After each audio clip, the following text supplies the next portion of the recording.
Number 44 of the 48 ways is Shoel Umeshiv. Shoel means he asks questions. Umeshiv means he answers them. Now, these aren't two separate things, but it's one and the same thing. He asks questions and he answers them, which means in order to live, you've got to learn how to analyze the whole business of living. You can't just see what you see and go on. You have to analyze it. So to focus your attention, they say to you, look, everybody knows what's going on in Beirut. We get the information this way. PLO recognized 242. Shall we go in? Should we go in? We need to go in. The television says this way. The UN says that way. Sharon says this way. The Peace Now says that way. And we sit there and we're a sponge. What's your opinion? Do you understand in order to deal with current events, you have to learn to analyze? What are the issues? What do I think has to be done? Why do I think so? Why do people differ? Where are they coming from? And you have to answer these questions. That's participating. That's reading the news intelligently. You have to analyze. You have to answer your question. You can't just sit there passively and read the columnists who will analyze the news for you and give you their pre-digested opinion. You've got to do the job. Did you ever hear that quote, ask a Jew a question and he answers with a question? You see, in yeshivas and the Jewish people, all our career, that's exactly what we did. We analyzed. So if somebody asks you, how you feeling? You say, well, you mean spiritually? Or do you mean physically? Or financially?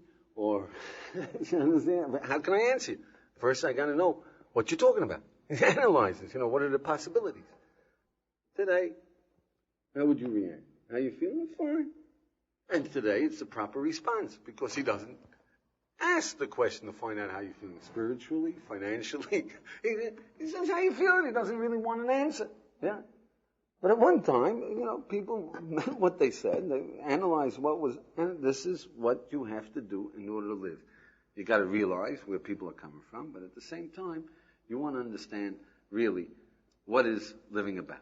So here we're going to divide it up into three hows. It's the questions, that's the first how, Roman numeral 1. The answers, how do you go about answering the questions? That's Roman numeral 2. And Roman numeral 3, that third section is how to apply it for living. So, Roman numeral 1 is, first there are the formal questions. That's a fantastic tool in and of itself. The formal questions that are really begging for answers.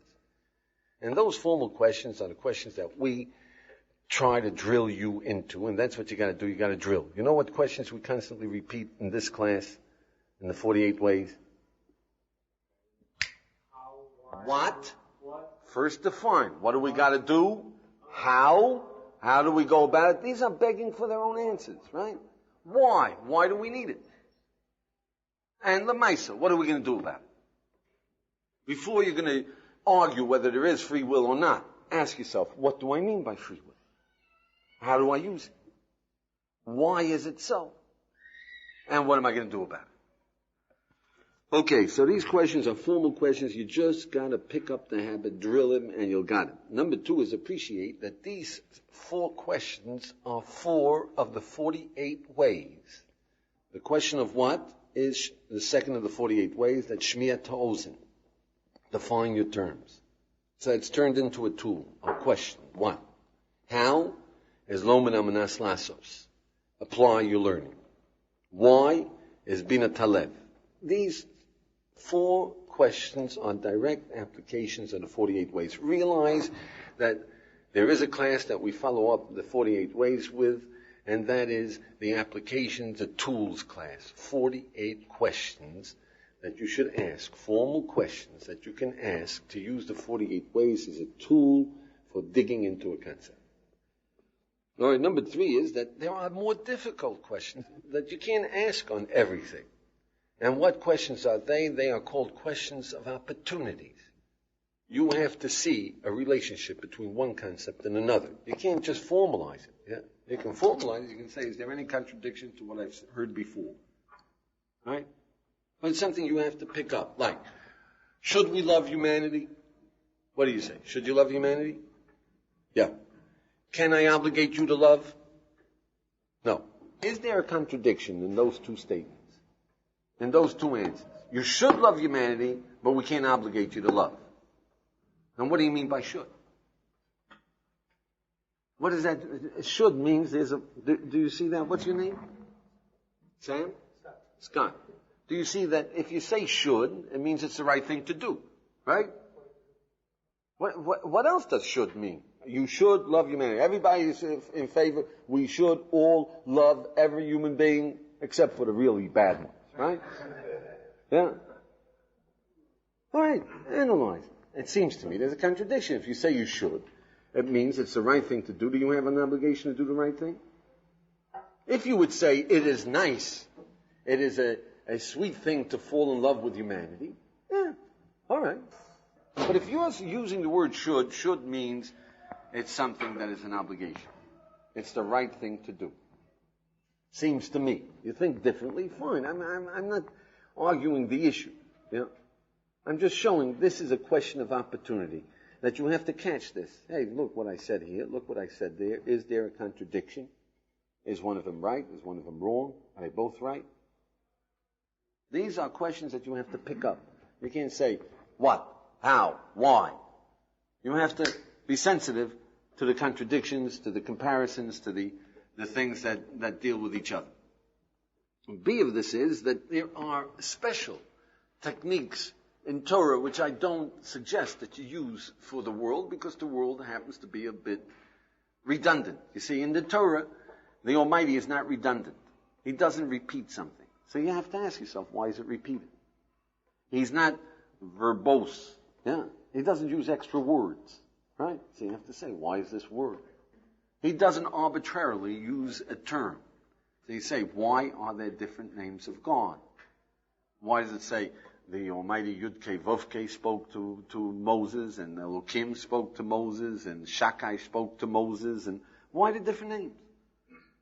You can have a sense of this. There is a sense of it, like in Shakespeare. Why does he use the Almighty in one sentence, and why does he use the All-Knowing in another? He is word conscious. Yeah? But at the same time, it might just be that it rhymes better. Yeah? Might just be. Or it might be the word that popped in his mind. It doesn't necessarily have a sensible reason. But in Torah, and that goes for the rabbis, why do they use this particular word? Why do they use this particular description? It is only for the genius of Torah. You learn how to pay attention to particular questions for Torah education. Number 4 is the point of all of this, of the questions, is to have it automatic, on an immediate basis. That you're always asking, what does it mean? How does it affect me? Why do I need this? All the time. And it's an immediate basis, not that you have to ask yourself, now I am going to analyze. Somebody asks you how you're feeling, what, how, why. Yeah? You don't have to use it. It doesn't mean a thing. It doesn't mean a thing. He just wants to say hello. Hello, how are you? I'm feeling fine. How are you? Okay, fine. Yeah? Doesn't mean a thing. Don't get excited. Yeah? But you have to ask yourself, what, how, why. It's got to be constant. Yeah? And how do you do that? You drill. Make your own drill. Take a whole lot of concepts. Drill. What does it mean? How do you do it? You know? What, how, why. And answer your questions. Yeah?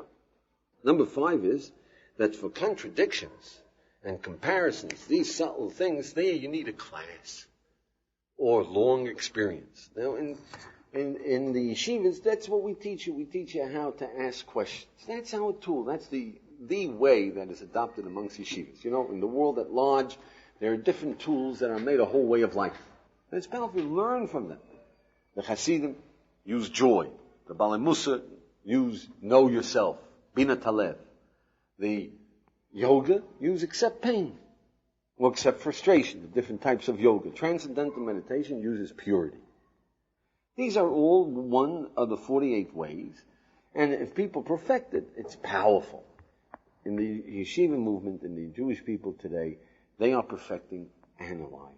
Because the rest of it comes from analyzing the text, etc. So they look at analyzing as the basic technique, and we're very good at it. B of this is that here in a yeshiva, we give you classes to drill you on giving you the exposure. If you see enough questions, then you pick it up yourself. Then you learn immediately, what kind of a statement is that? Bong, yeah? In the old days, in Jewish Consciousness Day, the guy who would come with a question that nobody thought of, a new question, he was the star of the yeshiva, of the community. The respected individual of the community. A question nobody thought of? Fantastic. Where are we? How did we pass that one up? He got ultimate respect. And I want you to know another thing. In Jewish consciousness, I'll tell you, see, in Western consciousness, I don't know if it's still going on. In Western consciousness, they used to bronze, silver plate, gold plate that child's first pair of shoes, right? Do you know why? You can't really appreciate it until you have your children. You know why they did that? What's this momentum? It's a beautiful thing to see your child take his first steps. It's gorgeous. The first steps. His first tottering steps. You can have your own child. Can you tell them? Yeah? Beautiful. Right? And they want to remember it. Because it's like, it's a step, it's a graduation, it's like a diploma, it's an autonomous, right? In Jewish consciousness, I can tell you what I remember. I remember his first steps, my first son's first steps. You know what I remember? His first kasha. The first time he caught a contradiction. Yeah? I'll tell you what he asked. The next 50 people came to visit us and he said, you want to hear what my son asked? Of course, after that, he plagued me with all kind of questions, right? He knew what he was getting recognition for, you understand? So he would come back with all kind of questions, right? But that's all right, because that means he's autonomous. Do you see that? He says, how can that be? How can that be? Yeah. I can tell you, someday I'll tell you. I remember Matis, my first son, my firstborn, the first question he asked me was all of 5 years old. Yeah. Contradiction that he caught. Yeah. What was the question? See, my wife was expecting another child, and he was aware of this. Yeah.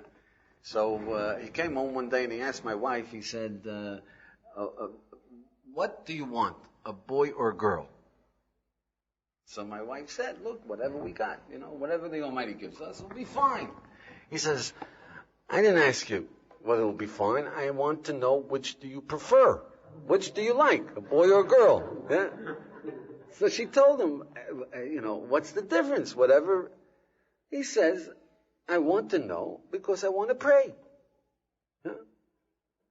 So my wife says to him, "Look," she says, after a certain amount of time, once the baby is formed, you're not allowed to pray. You're not allowed to pray. You can pray before the baby is formed. After 3 months, you're not allowed to pray, because that's asking for a miracle. We don't ask for miracles. Yeah? The baby is already a boy or a girl. You don't change him. Yeah? That's a tefillah shov, right? He says, that can't be. My wife says, "What do you mean?" He says, "I learned in Cheder today that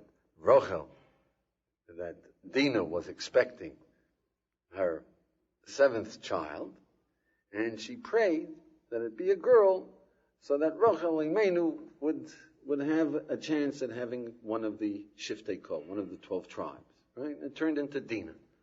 Yeah? So he says, "You're telling me that you can't pray," and she prayed, and it was changed into a girl. Beautiful. Online. Fantastic. Now, how come? There are times when you pray for miracles. Now, you got to explain to him. There are times that you can pray for miracles. That's the answer. There are plenty of times, God forbid your son has got a cancer or whatever it is, you pray for a miracle. You do.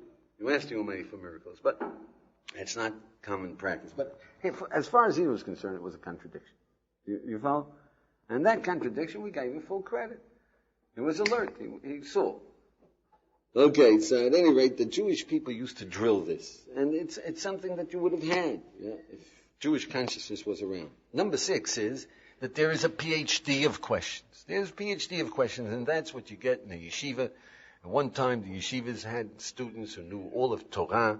They knew the whole Bible. They knew everything. They knew the Mishnah. They knew the Talmud. They knew how to ask the questions and answer the questions. So they developed in the yeshiva study the PhD of questions, which is a shir.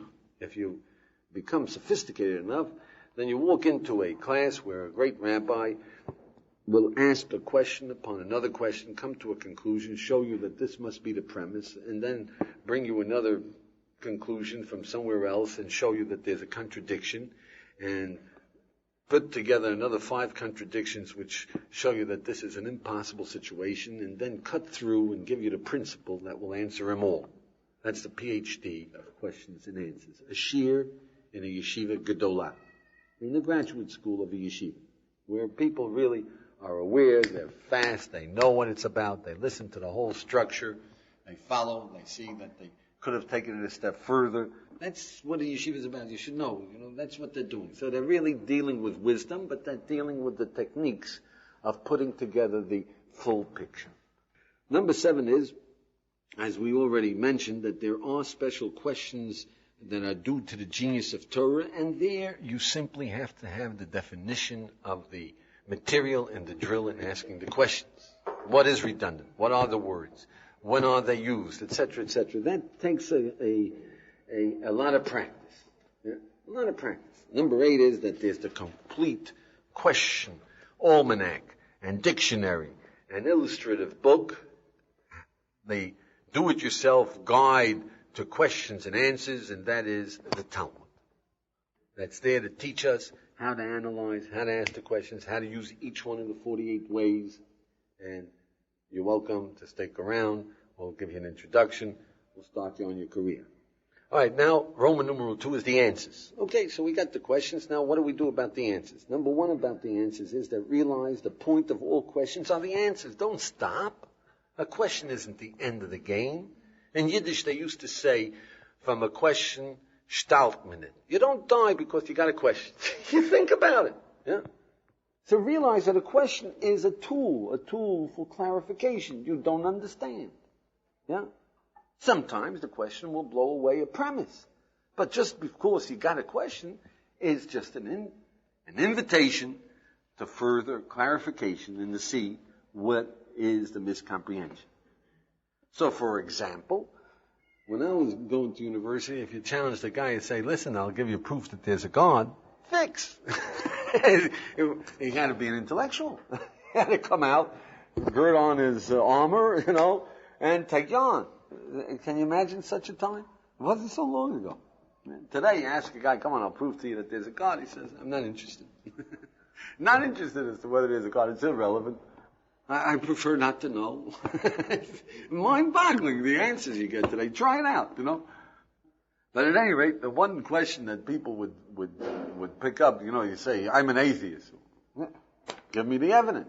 How do you know that there is no God? And you say, can God make a stone that he can't pick up?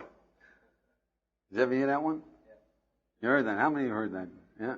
Can God make a stone he can't pick up? It's still in vogue, yeah. Now, do you know the answer to that? You see, the question doesn't make the end of the story. Yeah. It's a lack of clarification. It's a lack of clarity. So, how do you analyze it? That's the idea, to get the direction of answers. How do you analyze it? First of all, you have to appreciate that what is the assumption? The whole question is based on the concept that God is all-powerful. Is that right? That the definition of God is almighty, all-powerful. The god of Zeus couldn't make Zeus. You remember Zeus? He was a Greek, And if you ask, can he make a stone he can't pick up? What do you mean? You can fool him, you can cheat him, you can trip him up, put him in a sack. I mean, there was all kinds of things you can do there. Yeah?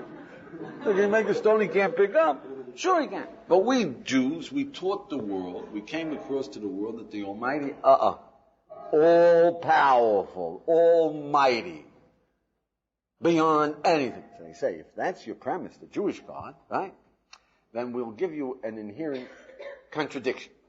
He's all-powerful. Can he make a stone that he can't pick up? Which means, if you say that he can make a stone that he can't pick up, say he can't pick it up. He's not all-powerful. On the other hand, if you say he can't make a stone that he can't pick up, well then, he's not all-powerful. He can't make that stone. Yeah? You see that? That's the question. So first, whenever you want to answer a question, get it direct, understand the premises, and understand the question. Yeah? Now, where do you look for an answer? Where do you look for an answer? Let's see. It's a good question. Now let's define. What does all-powerful mean? All-powerful means that he can't be weak. Is that right? Is that the definition? So if God is all-powerful, do you think that God can break his leg? No. Can he forget something? No. Right? He can't be weak. Any weakness. Right? That's the definition of all-powerful. So you say, all-powerful has got a contradiction. He can't be weak. No, that's the definition. That's what all-powerful means. Okay, now let's apply it to the question.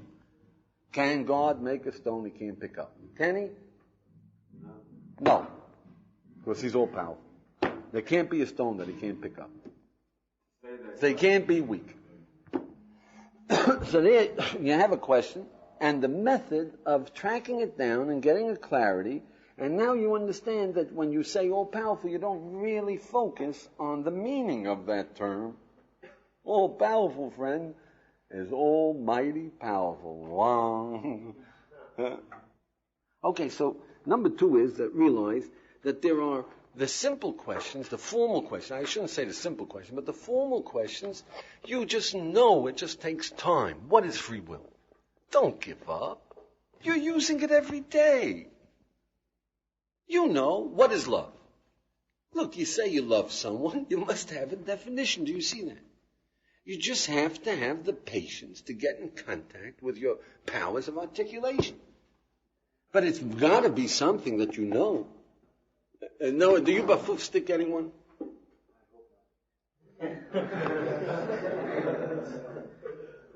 Why do you hope not? What's wrong with bafoof sticking people? What does bafoof stick mean? You see? You can't tell me. You can't tell me you do or you don't. It just doesn't sound right. So you say, no, not me. At least you don't know it says, I hope not. You know, I can't tell I'm not. But it doesn't sound like a nice thing to do. Do you see that? Then unless we know, we have some sense of what a word means, we have our definition somewhere, we can't really answer. If it doesn't sound right, we can say, I hope not. We can say, I hope so. Yeah. It has the connotations that we feel it's from some weird word. Where did you ever hear bafoof stick before? It's my own concoction, I thought. But do you understand the illustration, though? That we must know what love means. We must know what free will is. We must know what meaning is. We must know. Now you just have to have the patience to track it down. But you've got to appreciate that there must be some meaning to these words. So what, how, and why is just a question of learning to track it down, trying and trying again until you learn that you can come up with the answers. And that will broaden your knowledge. Give it more impact. Clarify. Yeah? Okay. Number 4 is to know that understanding fully is a long, tough haul. In Jewish consciousness, I personally have worked 10 years on one question. It's a long, tough haul. You don't give up. I don't say that I worked at it 8 hours a day for 10 years, right? But every time I said Kriya Shema, I wondered about it again. I tried this type of a solution and that type of a solution. What's the question? The question is that it says, you see, the Almighty is logical. It says in the Shema, love the Lord your God with all your desire, with all your life, with all your possessions. What's the question? Is that a logical presentation? What was that? If I tell you, love me with all you got, and also with $10. Yeah? I mean, you say, well, come on, you know, you said it already. You said it, yeah? If somebody's all your desire, all your life, and all your possessions. I'm going to take my possessions, you know. My life is more than my possessions. Does that make sense? Yeah? Do you see that there's a wrong progression? You start with the least. You say, not only with your possessions, friend, but I want you to love me with your life itself. Not only with your life, but with everything you desire. There are things that people desire more than life. All of it should be the pleasure of knowing God. Yeah. So I worked on it a long time. Got the answer. You guys, anybody who's working on it for 6 months, you can come to me, I'll give them the answer. Shortcut. Yeah.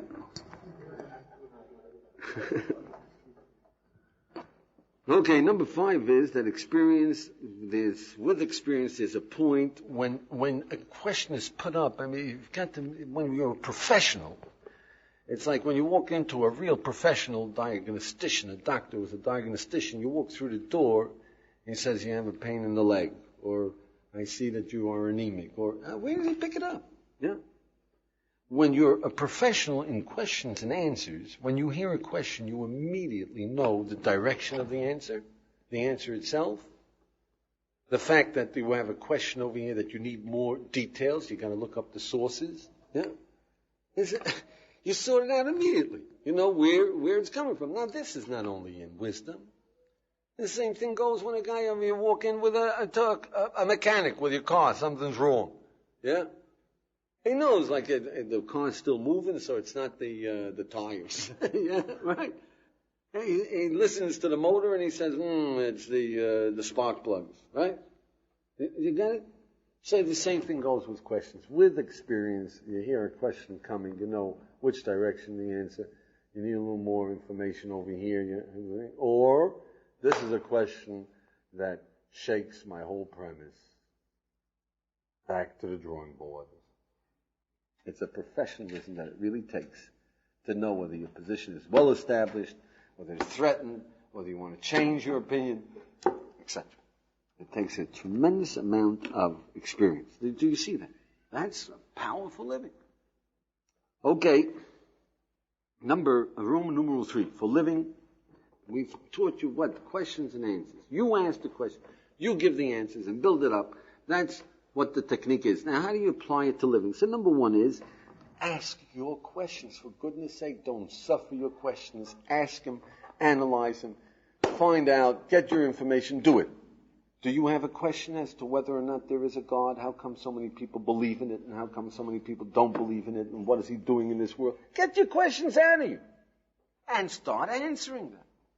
What do you think that the answer is? How come there are so damn many religions in this world? Doesn't it bother you? Of course it bothers you. Khomeini is ready to die for himself, yeah?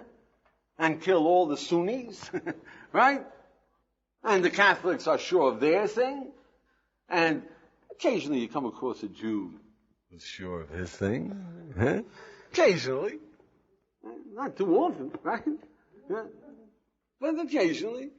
And the Buddhists are into theirs, and the communists are into theirs. You know, what is man? What is knowledge? How do you know you know?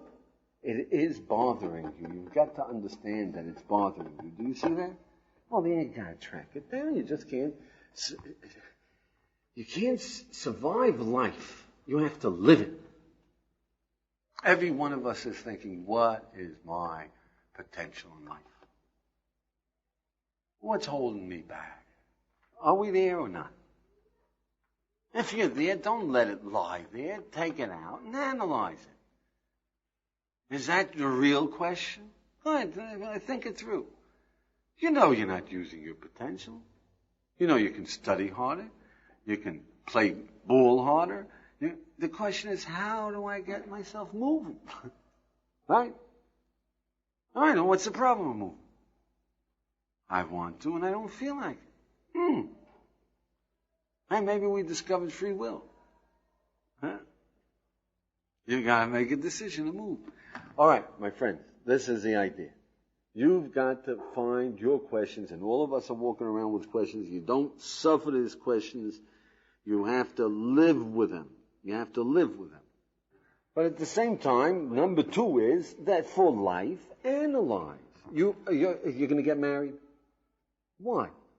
What is marriage? What does it take? It's silly to do something you don't know what you're doing, And you go in and do it, and that's why a lot of people get bounced right out of marriage, right? Very discouraging. They don't know what they're undertaking. They don't have a definition. They don't understand what it's about. And then they have some expectations that don't happen. Yeah? They saw a movie where they live happily ever after. They were madly in love, and that's the way it works, Every evening you come home, hello dear, hello, You gotta analyze, what is marriage? What is it? An arrangement? It's a contract. It's an obligation. It's a way of living cheaper than one. What is it? Then it goes down to even some simple things as touring. You have to analyze it. Why are you touring? What do you expect out of the touring? How are you going to get it? And you have to answer these questions. You have to analyze. Is this trip necessary? Can you get more pleasure and more fun staying home? Maybe a car is better than the trip. Yeah? What is your weight? How are you going to estimate how much pleasure you're going to get out of touring all of Europe? And how much pleasure you're going to have out of a car? How many people you're going to be able to tell about it? Yeah? So the endeavors of living, you have to analyze them in order to do it well. I'm making sense that this is something you got to do. Okay. Number 3 is problems. When you're fighting. When you have problems, you don't get along with people. You don't get along with your parents. You don't get along with the boss. There are all kind of problems. You're depressed. You're lacking confidence. These are problems, right? So instead of suffering problems, instead of worrying about it, instead of being anxious about it, instead of being miserable about it, what should you do? Analyze. Questions and answers. Analyze. What's your problem? What's going on around you? First, the definition. That's the first question. Yeah? How does it happen? My father thinks I'm wasting my life. Why does he think so? Well, because I am not looking for a job. Is that a correct diagnostic of... No. I'm only wasting a year. All right. My father's disturbed by my wasting a year. Do you understand? Back and forth, analyze what is going on. Now, what do you want to do to your father? You want to relax him? It's only a year. How do you get it across? Am I making sense? Anybody that's got a business realizes that if you're losing money, you got to figure out the reason. You don't just go about depressed. I'm losing money. Yeah. I'm buying the wrong stuff. It's not moving. You're paying too much interest. The store overhead, cut down the overhead. Get rid of the employees. Shut your business. But you can't sit there losing money. You get it? You can't sit there losing life values. Yeah. Okay, just one more, and that is what I started with. Current events, the situation of the Jewish people in the world. Is there such a thing as anti-Semitism? We suggest that there is. We sense there's something going on, right? Is there the Arab lobby? Can it happen in America? Current events. Yeah. What do the newspaper stories tell you? What about the SALT talks? How about the fact that England and Germany are against financial boycott of Russia? How about the fact that Poland owes $26 billion and there is no chance of them paying it, and they want to reschedule the debt because if they default Poland, that's the end of the banking system. What does that mean? How does that affect you? What would happen with it? What do they mean that it will default the banking system? I don't know. Yeah, it's interesting. Read. Well, what if there's an atom bomb? Analyze. What does it mean? How does it affect me? Why is this going on? What am I supposed to do about it? How do I go about doing it? What is the contradiction in humanity? When they read these stories and they go about with equanimity, is that one aspect of our insanity. Definitely. All right, why do we need this? Why do we need this? Because, you see, human beings just don't have instant wisdom. We just don't have instant solutions. We have to work on a concept in order to really understand its ramifications. And you need tools. Questions and answers are the best tools around. We're lazy, we're shallow, we just listen to the most profound pieces of wisdom, to the most horrifying pieces of news, and we don't even blink. You have to learn to tackle it with questions and answers in order to really deal with living. Number two of why we need this is because it's only by using questions and answers that we find our inconsistencies, our rationalizations, our defenses against our own values for living. If you're just walking through life, you can be inconsistent 1,000 times. Should you love humanity, can't obligate me to do it. You can't teach wisdom. But I will try my very best to teach my children whatever I know about life. I am learning wisdom, but it can't be taught. Unless you analyze what you're talking about, you don't catch your own silliness. Isn't silliness? We have this propensity of being very silly. Number three is that, look, the rabbis say, Divrei chachomim mu'otim v'inyoneim merubim. The Almighty is very sparse in His explanation. He can be very eloquent. He can teach us everything. Yeah. And they say all the wise men are very sparse in their words and their content is many. And they explain why. You see, the rabbis only give a list of 48 ways. You've got to analyze them by questions and answers. You've got to understand what they're talking about. You've got to analyze what they're talking about. Why is that true? So the rabbis say, because the nature of a human being is to be independent. You say too much, he turns you off. He's got to discover. What you discover is your own. What you're told is ready to be put into the next trash basket, even if it's fascinating. Do you hear that? So if you don't analyze and make it your own, you just won't do anything with living. Never. If you don't put in that effort and make it your own, make your decisions, your evaluation, you'll never do anything with the most profound pieces of wisdom that come your way. Now, what can we do about it? So, look, we have the questions of what, how, and why. At least know your questions that you're walking with.